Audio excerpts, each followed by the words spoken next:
Hello and welcome back to my budget channel. I am back from my summer break with great news in a sense of Yu-Gi-Oh news, because the Mega Tins actually made budget decks a lot more viable, made Go Second decks a lot more viable, and I'm back with at least one video each week, so stay tuned for that. I'm gonna have a look at a lot of stuff that got reprinted and so on. And today I wanted to present a deck that I basically already kind of came up with before I left for the break, and I still just want to kind of present it, and I feel like I put some work into it, so I at least want to talk about it. I know there's probably some hardcore Zing or hardcore Zefra people that will not agree with some of the choices, but I feel like especially in this format, this deck has a lot to offer, and it also kind of deals somewhat well with like some of the problems that it has or some of the counters that it might have. And I'm talking about Zefra Zing. It's more of a control focused variant in a sense. It's more trap heavy, as you already see. It's like trying to outgrind your opponent, especially if they're going for combo decks and stuff. There's a lot of things that you have to like do with the side deck if you want to play this on a tournament level. You can definitely take this to locals. Basically, all my decks are designed in a sense that they're at least somewhat competitive, and you can at least go to like smaller events and play with the deck without losing every game. Starting off with triple Zefra, it helps you setting up your Zefra Divine Strike basically, because you can get a card into your pendulum, into your extra deck with also kind of completing your, it's not completing your pendulum scale, but it helps you get in the right conditions for it, since you can make the scale be a different number with that effect. The monster effect doesn't really come up that much or at all, but it's still a good card in the deck and still helps a lot.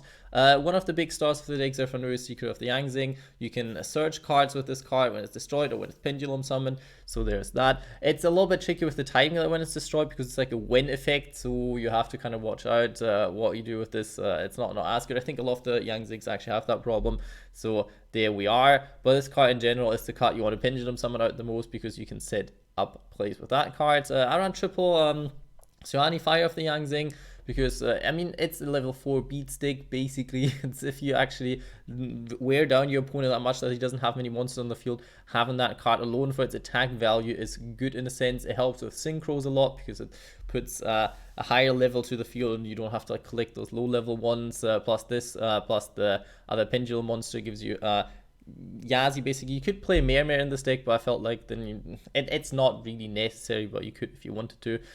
Next one is the Biani or Bayan, whatever it's called, Earth of the Zing.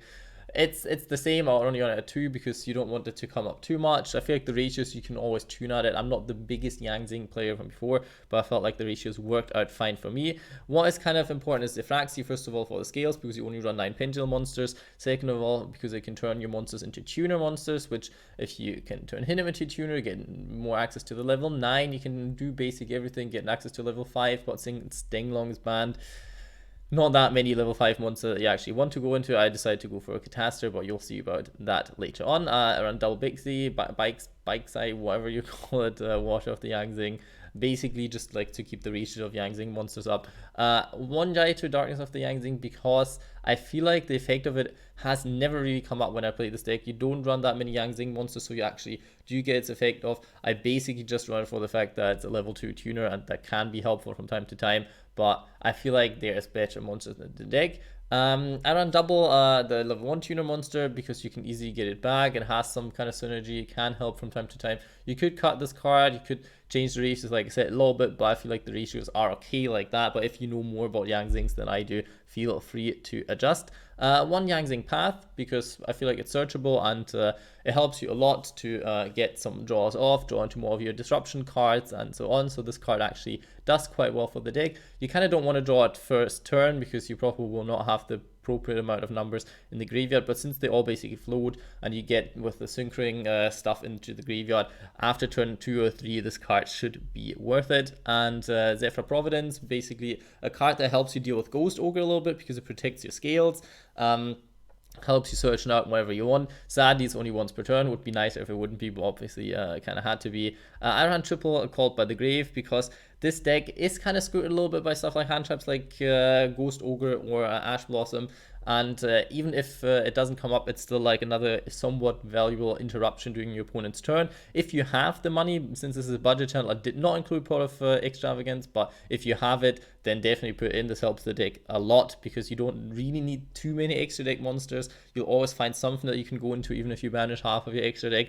And yeah, then Caught by the Grave isn't as important anymore, but didn't want to run Pot of Desires because there are a lot of combo pieces that you might not want to lose, especially if you put stuff into the extra deck again with Zefra and you don't have the stuff in your main deck anymore. That can be quite tricky. So I felt like that was kind of necessary to not play Pot of Desires, but you can if you want to.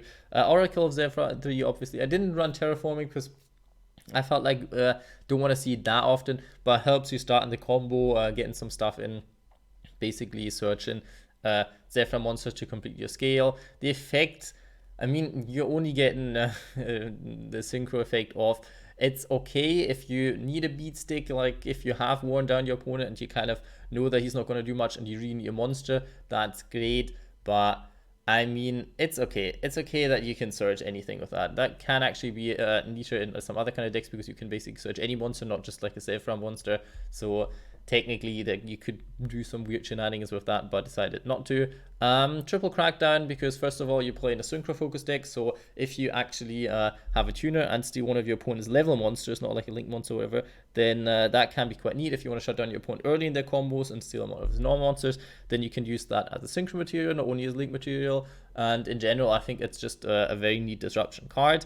Another problem that the deck has, since it has a high trap lineup, first game it can be nice, but second game your opponent will know that you have a lot of back row and will try to deal with it. But with triple Solemn Judgment being around and the 9 pillars plus the Divine Strike, I feel like you can protect yourself from stuff like Twin Twister well enough. Still, Zephyr Providence can at least save your scales in this kind of sense. So there's a lot of stuff that you actually can do about it. Double Zephyr Divine Strike, since it's searchable, you could play triple if you wanted to. There's always the chance that you don't get a monster into your extra deck though if you don't happen to get Zephyr, but there's basically like 9 cards included that get you them. So it's kind of doable, but you don't have to play it. The Solemn Judgment, if that card ever gets banned again or limited, then you'll have to see. Then you might have to play another Zephyr Divine Strike or go for something else. But as for now, Triple Judgment is neat. Yeah, the life point cost can be annoying, but being able to stop your opponent from doing anything in that kind of sense is kind of neat. I thought about playing Summon Limit, but it kind of got annoying with the floating effects of the Yang Zings from time to time, so I felt like I didn't really want to do it. 9 Pillars of the Yang Zing, obviously, sometimes people will know that you have it because you will basically normal summon a Yang Zing monster and put a said card down. So it's kind of obvious what you do, but it can be searched as well, and it's just over. You'll probably start with one Yang Zing monster in your hand that you can normal summon, so this card is live. So I felt like running out of 3 isn't too bad. The big guy, big Yang Zing guy, it's good for some against some decks if you get the right attributes in, and floating a little bit and all those kind of things. This deck, this card is nice. It's still, I think, one of the better level 9 synchro monsters that are easier to go into, especially if you're playing Yang Zing. Scarlet Red Dragon Arcfiend, nuking your opponent's board, basically. That's what this card is supposed to do, and then maybe going for more damage. Yeah, that card is basically somewhat a different version of Scarlet because it kind of gets rid of specific cards, but you can also use it for non-monster cards. So this is like some kind of other form of removal. I on double Yazi, you don't have to, but I just felt like this card comes up more often than other cards. But obviously you can put in whatever you want. If you want to run Bear as well, then be my guest. Black Rose Dragon, simple removal. You don't really want to use it too much. You can play any other level 7 if you want to.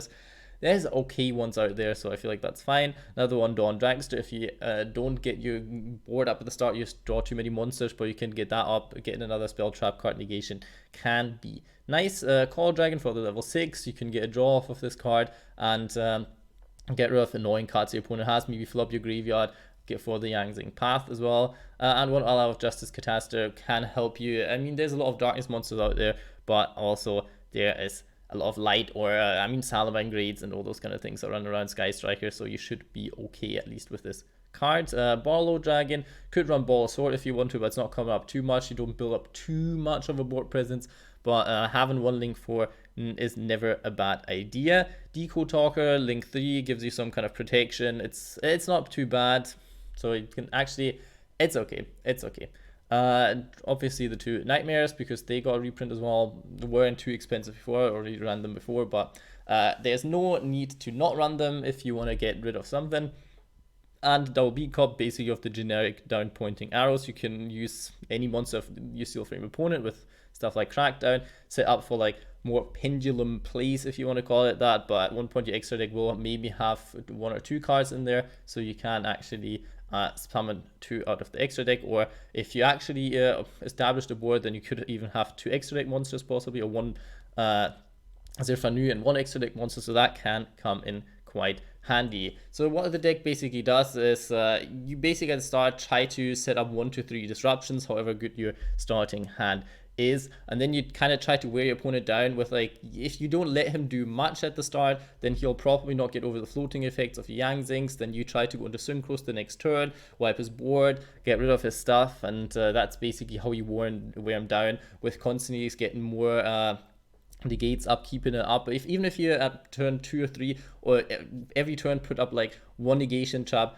that is still enough to like kind of throw them off playing the game. So I feel like this is kind of a neat way to play the duel, going a little bit back to the old days where it's not about spamming your board with crazy shenanigans and finishing the game within like 2 or 3 turns, but actually taking a little bit longer. Yeah, sure, that helps the opponent sometimes, and you sometimes might not win because of that, but I feel like it's a neat way to play the game. I really enjoyed the deck. Hope you enjoyed the deck profile. Leave me a like, subscribe, give me a comment what you would change, how you would play the deck. I'm really interested in seeing that. And at one point I'll probably look into for hire kind of thing. I'll probably update my Lightsworn list because I like Lightsworns. This channel is going to be a lot of crazy stuff. Maybe spellbooks. I'll have a look into spellbooks now that they might be a little bit more viable in today's meta, and so on. So stay tuned for that, and I hope you had a good day.